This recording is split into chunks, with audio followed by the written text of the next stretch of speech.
ఖమ్మం జిల్లా మున్నేరు పరివాహక ప్రాంత ప్రజల సుదీర్ఘ సమస్య తీరనుంది.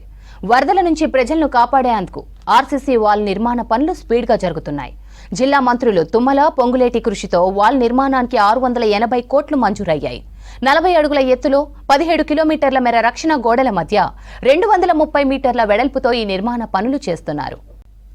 ఆర్సీసీ వాల్ నిర్మాణానికి సంబంధించి మరిన్ని డీటెయిల్స్ కదీర్ అందిస్తారు. 2022 నుంచి మొదలుకొని నేటి వరకు కూడా ప్రతి వర్షాకాలంలో మున్నేరు ఉప్పొంగటం కారణంగా సమీప ప్రాంతాలు, మున్నేరు పరివాహక ప్రాంతాలన్నీ కూడా నీట మునిగిపోవడం జరుగుతుంది. దీని కారణంగా అనేక మంది నిర్వాసితులుగా మారిపోతున్నారు. దాంతోపాటుగా 10,000 ఇళ్ళు ఈసారి మునిగినట్టుగా అంచనాలు కూడా వెలువడుతున్న నేపథ్యంలో ఇప్పుడు ప్రస్తుతం దీనికి సంబంధించి ప్రభుత్వం ఒక చర్యలు చేపట్టింది. చర్యలు ఏంటి అంటే ఈ ఇరు నియోజకవర్గాలకు సంబంధించి అటు ఖమ్మం, ఇటు పాలేరు 2 నియోజకవర్గాల పరిధిలో ఉన్న మున్నేరు పరివాహక ప్రాంతంలో ఆర్సీసీ వాల్ నిర్మాణం చేపట్టడం కోసం అని చెప్పేసి ముందడుగు వేయడం జరిగింది. అయితే దాంతో హర్షం వ్యక్తం అవుతా ఉంది స్థానిక ఉన్న ప్రజానికంతో. ఇప్పుడు ప్రస్తుతం చూడొచ్చు, విజువల్స్లో చాలా స్పష్టంగా కనిపిస్తూ ఉంది.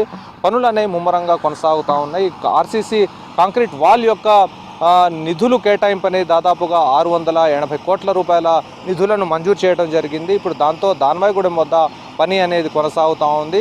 ఇరువురు మంత్రులు కలిసి దీనికి సంబంధించిన మ్యాప్ని సిద్ధం చేయడం జరిగింది. దాని కారణంగా ఇప్పుడు వర్క్ అనేది చాలా స్పీడప్ అవ్వడం జరిగింది. వర్షాకాలం రాకముందే ఈ వర్క్ కంప్లీట్ చేయాలని చెప్పేసి వాళ్ళు కంకణబద్దులై ఉన్నారు. దీంట్లో భాగంగానే ఇటు ఇరువురు మంత్రులు కూడా ఖచ్చితంగా ఈ నిర్మాణ పనులు పూర్తి చేసి ప్రజలకు ఇబ్బంది కలగకుండా ఉండటం కోసం అని చెప్పేసి ఇటు మంత్రి తుమ్మల నాగేశ్వరరావు, పొంగులేటి శ్రీనివాసరెడ్డిలు ఇద్దరు ప్రతిసారి పనులన్నింటినీ కూడా పర్యవేక్షిస్తున్న పరిస్థితి ఉంది. దీనికి సంబంధించి 8.5 కిలోమీటర్లు ఒకవైపు, 8.5 కిలోమీటర్లు మరోవైపు నిర్మాణం చేపడతా ఉన్నారు. మొత్తంగా చూస్తే 17 కిలోమీటర్లు నిర్మాణం అనేది చేస్తారు. చేసిన తర్వాత ఈ వాల్ని దాటి నీళ్లు, వరద ఖచ్చితంగా లోపలికి రాదు అని చెప్పేసి ఇటు ఎక్స్పర్ట్స్ భావిస్తున్న పరిస్థితి. 8 మీటర్ల హైట్, అలానే దాదాపుగా 15 మీటర్ల హైట్ వరకు కొనసాగుతూ ఉంది ఇలాంటి నిర్మాణం అనేది.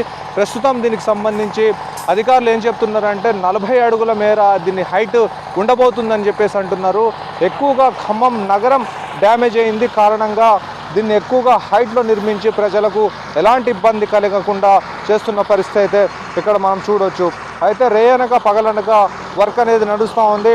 పొంగులేటి శ్రీనివాసరెడ్డి దీన్ని చాలా సీరియస్గా తీసుకున్నారు. అటు తుమ్మల అధికారులను ఆదేశిస్తూ ఉన్నారు. ఈ పనులు ఎట్టి పరిస్థితుల్లో నిర్లక్ష్యం చేయకూడదని చెప్పేసి వాళ్ళు భావిస్తున్న పరిస్థితి. దీనికి సంబంధించిన ఒరిస్సా, దాంతోపాటుగా ఏపీ నుంచి అనేక మంది వర్కర్స్ వచ్చి ఇక్కడ పనులలో నిమగ్నమై ఉన్నారు. దీంట్లో ఎక్స్పర్ట్స్గా అనేక రోడ్లు, రహదారులు నిర్మించిన అనేక మంది సిబ్బంది ఇక్కడికి వచ్చి దీన్ని నిర్మిస్తున్న పరిస్థితి. మొత్తంగా దీనికి సంబంధించి 680 కోట్ల రూపాయల నిధులు దీన్ని ఖర్చు పెట్టి ఇక్కడ ప్రజలకు ఇబ్బంది కలగకుండా ఉండటం కోసం అని చెప్పేసి కాంగ్రెస్ ప్రభుత్వం దీన్ని ప్రతిష్టాత్మకంగా తీసుకొని పూర్తి చేస్తున్న పరిస్థితి మనం చూడొచ్చు. ఇరువురు మంత్రుల సూచనల మేరకు గోడల మధ్య వీలైనన్ని చెక్ డ్యాంలను కూడా నిర్మించాలని చెప్పేసి సూచనలు అందుతూ ఉన్నాయి. అయితే గోడల నిర్మాణం పూర్తయిన తర్వాతనే ప్రస్తుతం దాన్వాయిగూడెం వద్ద ఉన్న చెక్ డ్యామ్ ఎత్తును పెంచాలని, ఆ తర్వాత కింది భాగాన కాలువడ్డు సమీపంలో ఒకటి, రంగనాయకుల గుట్ట సమీపంలో మరొక చెక్ డ్యామ్ను నిర్మిస్తే వరద నీటిని ఇక్కడే రిజర్వ్ చేసుకునే ఆస్కారం కూడా ఉంటుంది. దాంతో గ్రౌండ్ వాటర్ కూడా పెరిగే అవకాశం ఉంది. దీనికోసం మున్నేరుకు ఇరువైపులా ప్రభుత్వ స్థలాల వద్ద గోడల నిర్మాణాన్ని 900 అడుగుల వరకు వెడల్పు చేస్తే నీటిని రిజర్వ్ చేసుకునే ఆస్కారం ఉంటుంది. నీటిపారుదల శాఖ అధికారులు పనులను చేపడతా ఉన్నారు. అంతేకాకుండా భవిష్యత్తులో ఇక్కడ పర్యాటక ప్రాంతంగా అభివృద్ధి చేపరచాలని కూడా భావిస్తున్నట్టుగా తెలుస్తూ ఉంది. ఇక్కడ ప్లాట్ఫామ్లు ఏర్పాటు చేసి, రిజర్వాయర్లు అభివృద్ధి చేసి, బోటింగ్ ఏర్పాటు చేస్తున్నట్టుగా కూడా అధికారులు తెలుపుతూ ఉన్నారు. అయితే ప్రస్తుతం మున్నేరుపై తీగల వంతెన నిర్మాణం పూర్తయిన తర్వాత పాత వంతెనను కేవలం పర్యాటక ప్రాంతంగా అభివృద్ధి చేసేలా అంచనాలు ఉన్న పరిస్థితుంది. అయితే గత ఏడాది మున్నేరుకు 33 అడుగుల వరద రావడంతో అప్పట్లో 40 అడుగుల సామర్థ్యంతో గోడలకు డిజైన్ చేశారు.